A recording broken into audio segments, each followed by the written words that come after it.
Hello everyone. இந்த session நம்ம பார்க்க போறது sales order flow in Tally. எந்த மாதிரி நம்ம சேல்ஸ் ஆர்டர் ப்ராசஸ் டேலில இருக்கு அப்படிங்கிறத பத்தின ஒரு ஓவர்வியூ தான். நம்ம டைரக்ட்டா சேல்ஸ் என்ட்ரி பண்றதுக்கு முன்னாடி ஒரு சில வவுச்சர்ஸ் நம்ம வந்து ரெக்கார்ட் பண்ற மாதிரி இருக்கும். அந்த மாதிரி என்னென்ன வவுச்சர்ஸ் நம்ம ரெக்கார்ட் பண்ணலாம்? அதனா என்ன பர்ப்பஸ்க்காக நம்ம ரெக்கார்ட் பண்றோம் அப்படிங்கிறத பத்தி நம்ம டீட்டெயிலா நம்ம பார்க்கலாம். ஸோ இந்த சேனல் உங்களுக்கு யூஸ்ஃபுல்லா இருக்கு அப்படிங்கிற பட்சத்தில சப்ஸ்கிரைப் பண்ணுங்க. அப்பதான் என்னுடைய அடுத்தடுத்த அப்டேட்டட் வீடியோ உங்களுக்கு வந்து சேரும். இந்த வீடியோ உங்களுக்கு யூஸ்ஃபுல்லா இருக்கு அப்படிங்கிற பட்சத்தில லைக் பண்ண மறந்துறாதீங்க. இப்போ சேல்ஸ் ஆர்டர் ப்ராசஸ்ல நம்ம ஃபர்ஸ்ட் பார்க்குறது கொட்டேஷன். இந்த கொட்டேஷன் என்ன அப்படின்னு சொல்லிட்டு பார்த்தீங்கன்னா, நம்மளுடைய கஸ்டமர்ட்ட இருந்து நம்ம அவங்களுடைய ரெக்யர்மெண்ட்ட நம்ம ரெக்கார்ட் பண்றத இந்த கொட்டேஷன் அப்படின்னு நம்ம வந்து சொல்லலாம். இப்ப கஸ்டமர் அவங்க என்னென்ன மாதிரியான ரெக்யர்மெண்ட்ஸ் குடுத்துருக்காங்க, அவங்க கொட்டேஷன்ல எக்ஸாக்ட்டா என்ன மென்ஷன் பண்ணியிருக்காங்க அப்படிங்கிறத டேலில ஒரு சாஃப்ட் காப்பியா நம்ம வந்து ரெக்கார்ட் பண்றத நம்ம இந்த கொட்டேஷன் வவுச்சர் மூலமா நம்ம ரெக்கார்ட் பண்ணலாம். இந்த கொட்டேஷன் வவுச்சர் நம்ம ரெக்கார்ட் பண்ணி முடிச்சுட்டு, இந்த கொட்டேஷனுக்கு அகைன்ஸ்ட்டா நம்ம வந்து எஸ்டிமேஷன் அப்படிங்கிறது நம்மளுடைய கஸ்டமருக்கு நம்ம குடுக்கலாம். எஸ்டிமேஷன்ல நம்மளுக்கு என்னென்ன மாரியான ரேட் நம்ம ஃபிக்ஸ் பண்ணியிருக்கோம், என்ன டாக்ஸ் வந்து அஃபெக்ட் ஆகும், அதே மாதிரி அவங்க கேட்டிருக்க டிஸ்கவுண்ட் என்ன, அப்படி டிஸ்கவுண்ட் போக எவ்வளோ வேல்யூ வந்து அவங்களுக்கு ஃபர்தரா பே பண்ற மாதிரி இருக்கும் அப்படிங்கிற எல்லா டீட்டெயில்ஸுமே இந்த எஸ்டிமேஷன்ல இருக்கும். ஸோ இந்த எஸ்டிமேஷன் அவங்களுக்கு ஓகே அப்படிங்கிற பட்சத்தில அவங்க கிட்ட இருந்து அஃபீசியலா நம்ம ஒரு ஆர்டர் நம்ம ரிசீவ் பண்ணணும். அந்த ஆர்டர நம்ம சேல்ஸ் ஆர்டர் அப்படிங்கிற இந்த செப்பரேட் வவுச்சர்ல நம்ம ரெக்கார்ட் பண்ணணும். இந்த சேல்ஸ் ஆர்டர் அப்படிங்கிறது நம்ம ரெக்கார்ட் பண்ணிட்டோம் அப்படிங்கிற பட்சத்தில கண்டிப்பா சேல்ஸ் அப்படிங்கிறது நடந்தே ஆகும். ஸோ அப்ப நம்ம வந்து இந்த சேல்ஸ் ஆர்டர்ல என்னென்ன மாரியான மெட்டீரியல்ஸ் வந்து கவுண்டிங் அதாவது எவ்வளவு நம்பர்ஸ் வந்து கேட்டிருக்காங்களோ, அல்லது எவ்வளவு குவான்டிட்டீஸ் கேட்டிருக்காங்களோ, அத நம்ம ப்ராப்பரா அவங்களுக்கு சென்ட் பண்ணலாம். அப்படி நம்ம ப்ராப்பரா சென்ட் பண்ணும்போது ஒரே டைம்ல மெட்டீரியலையும், குட்ஸையும் நம்ம வந்து அதாவது மெட்டீரியலையும் அதுக்கான இன்வாய்ஸையும் நம்ம சேர்த்து அனுப்பிட்டோம் அப்படிங்கிற பட்சத்தில நம்ம சேல்ஸ் இன்வாய்ஸ் அப்படிங்கிறது ரைஸ் பண்ண முடியும். அதர்வைஸ் நம்ம வந்து இப்போதைக்கு நம்ம மெட்டீரியல் மட்டும் தான் நம்ம அனுப்புறோம். ஃபியூச்சர்ல தான் நம்ம அதுக்கான டாக்ஸ் இன்வாய்ஸ் நம்ம அனுப்ப போறோம் அப்படிங்கிற பட்சத்துல, நம்ம சேல்ஸ் இன்வாய்ஸ் ரைஸ் பண்ணக்கூடாது. அதுக்கு பதிலா நம்ம டெலிவரி நோட் அப்படின்னு இருக்கக்கூடிய இந்த வவுச்சர் டைப் தான் நம்ம ரெக்கார்ட் பண்ணணும். இது வந்து ஒரு பியூர் இன்வென்டரி வவுச்சர் அப்படின்னு நம்ம வந்து சொல்லலாம். இந்த டெலிவரி நோட் நம்ம ரைஸ் பண்றோம் அப்படிங்கிற பட்சத்துல, நம்மளுடைய டேலில இந்த டெலிவரி நோட்டுக்கு அகைன்ஸ்டா எவ்வளவு பில் வந்து நம்ம ரைஸ் பண்ண வேண்டியது இருக்கு அப்படிங்கிற ரிப்போர்ட் வந்து டேலி நம்மளுக்கு செப்பரேட்டாவே சேல்ஸ் பில் பெண்டிங் அப்படிங்கிற ரிப்போர்ட் நம்மளுக்கு பிரிப்பேர் பண்ணி நம்மளுக்கு குடுத்துரும். இப்ப நம்ம டெலிவரி நோட் மட்டும் தான் நம்ம வந்து அனுப்பி, அது மூலமா தான் நம்ம வந்து குட்ஸ் நம்ம வந்து டெலிவரி பண்ணியிருக்கோம்.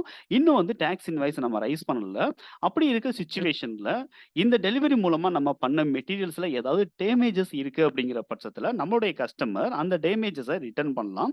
அப்படி ரிட்டர்ன் பண்றாரு அப்படிங்கிற பட்சத்தில, அது ரிவர்சல் டிரான்சாக்ஷன்ஸ் அப்படின்னு நம்ம வந்து சொல்றோம். ரிவர்சல் அப்படிங்கிறது என்னன்னா, இந்த டெலிவரி நோட்டுக்கு அகைன்ஸ்டா நம்ம வந்து அந்த ரிவர்சல் டிரான்சாக்ஷன் நம்ம ரெக்கார்ட் பண்ணணும். அப்படி அந்த ரிவர்சல அதாவது டேமேஜஸ நம்ம திரும்ப வாங்குற டிரான்சாக்ஷன் நம்ம ரெக்கார்ட் பண்றதுக்கு நம்ம ரிஜெக்ஷன் இன் அப்படிங்கிற இந்த வவுச்சர் டைப் நம்ம வந்து ரெக்கார்ட் பண்ணோம். இந்த ரிஜெக்ஷன் இன் அப்படிங்கிறது இன்னும் நம்ம டாக்ஸ் இன்வாய்ஸ் நம்ம அனுப்பல. டாக்ஸ் இன்வாய்ஸ் அனுப்புறதுக்கு முன்னாடியே மெட்டீரியல்ஸ் வந்து டேமேஜஸ் வந்து சென்ட் பண்ணியிருக்காங்க அப்படிங்கிற பட்சத்தில, எந்த வவுச்சருக்கு அகைன்ஸ்டா அதாவது எந்த டெலிவரி நோட்டுக்கு அகைன்ஸ்டா வந்து அவங்க ரைஸ் பண்ணியிருக்காங்க அப்படிங்கிறத பேஸ் பண்ணி, இந்த ரிஜெக்ஷன் இன் அப்படிங்கிற இந்த வவுச்சர் நம்ம வந்து ரெக்கார்ட் பண்ணணும். இப்ப நீங்க பார்த்துட்டு இருக்கக்கூடிய இந்த வவுச்சர்ஸ் எல்லாமே வந்து பியூர் இன்வென்டரி வவுச்சர்ஸ் அப்படின்னு நம்ம வந்து சொல்லலாம். இப்ப சேல்ஸ் ஆர்டர்ல எவ்வளவு மெட்டீரியல்ஸ் வந்து நம்ம கஸ்டமர் நம்மள்ட்ட கேட்டிருக்காங்களோ, அந்த மெட்டீரியல்ஸ் எல்லாம் நம்ம சென்ட் பண்ணிட்டோம். தென் வந்து இனிமே ஃபர்தரா வந்து சென்ட் பண்ண வேண்டிய மெட்டீரியல்ஸ் எதுவுமே பெண்டிங் இல்ல அப்படிங்கிற பட்சத்தில, நாம டைரக்ட்டா நம்ம கஸ்டமருக்கு சேல்ஸ் இன்வாய்ஸ் அப்படிங்கிறது நம்ம ரைஸ் பண்ண முடியும்.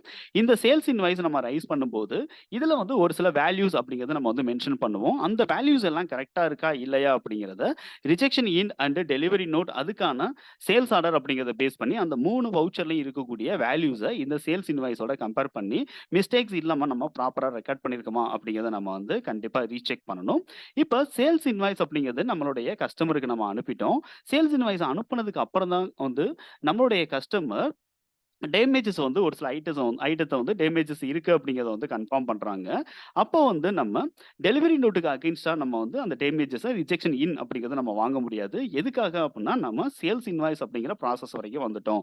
அப்போ சேல்ஸ் இன்வாய்ஸ் நம்ம வந்து ரைஸ் பண்ணதுக்கு அப்புறம் டேமேஜஸ் ஏதாவது இருக்கு அப்படிங்கிற பட்சத்தில, நம்ம ரிசிப்ட் வாங்குறோம் அப்படிங்கிற பட்சத்தில, அத நம்ம வந்து கிரெடிட் நோட் அப்படின்னு இருக்கக்கூடிய இந்த வவுச்சர் டைப்ல தான் கண்டிப்பா நம்ம ரெக்கார்ட் பண்ணணும். ரிஜெக்ஷன் இன் அப்படிங்கிற வவுச்சர்ல நம்ம ரெக்கார்ட் பண்ணக்கூடாது. எதுக்காக அப்படின்னா, ஃப்ளோ சேல்ஸ் இன்வாய்ஸ் வரைக்கும் நம்மளுக்கு வந்திருக்கு. அப்ப சேல்ஸ் இன்வாய்ஸ்க்கு அகைன்ஸ்டா நம்ம ரைஸ் பண்ண வேண்டிய வவுச்சர் என்ன அப்டின்னா, கிரெடிட் நோட் அப்படிங்கிறது.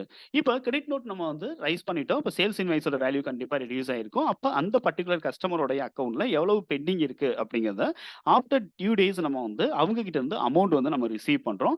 அந்த அமௌண்ட் வந்து கேஷாவோ அல்லது பேங்க் மூலமாவோ நம்ம ரிசீவ் பண்ற மாதிரி இருக்கும். அப்படி ரிசீவ் பண்ணிட்டோம். அந்த பெண்டிங் அமௌண்ட் அந்த பெண்டிங் இன்வாய்ஸ்க்கான டோட்டல் அமௌண்ட் நம்ம ரிசீவ் பண்ணோம். இல்ல பார்ஷியல் அமௌண்ட் ரிசீவ் பண்ணிட்டோம் அப்படிங்கிற பட்சத்தில அந்த ரிசிப்ட்ட நம்ம ரிசிப்ட் வவுச்சர் அப்படின்னு இருக்கக்கூடிய இந்த வவுச்சர்ல நம்ம வந்து ரெக்கார்ட் பண்ணணும். ஸோ இப்ப நீங்க பார்த்திருக்கிறது எல்லாமே வந்து சேல்ஸ் ஆர்டர் ப்ராசஸிங்ல இருக்கக்கூடிய ஃப்ளோவா நம்ம வந்து பார்க்குறோம்.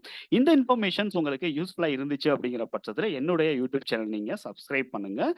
உங்களுடைய ஃப்ரெண்ட் சர்க்கிள்ல யாராவது டேலி கோர்ஸ் பண்றாங்க அப்படிங்கிற பட்சத்தில, அல்லது டேலி ரிலேட்டடா ஜாப் வந்து ட்ரை பண்றாங்க அப்படிங்கிற பட்சத்திலயும், என்னுடைய சேனல அவங்களுக்கு ரெஃபர் பண்ணுங்க. கண்டிப்பா இதுல வரக்கூடிய வீடியோஸ் அவங்களுக்கு ரொம்பவுமே யூஸ்ஃபுல்லா இருக்கும். இந்த வீடியோ உங்களுக்கு யூஸ்ஃபுல்லா இருந்துச்சுங்கிற பட்சத்தில, என்னுடைய இந்த வீடியோவ நீங்க லைக் பண்ணுங்க. நம்ம அடுத்த அப்டேட்ல பார்ப்போம். தேங்க் யூ ஃபார் வாட்சிங்.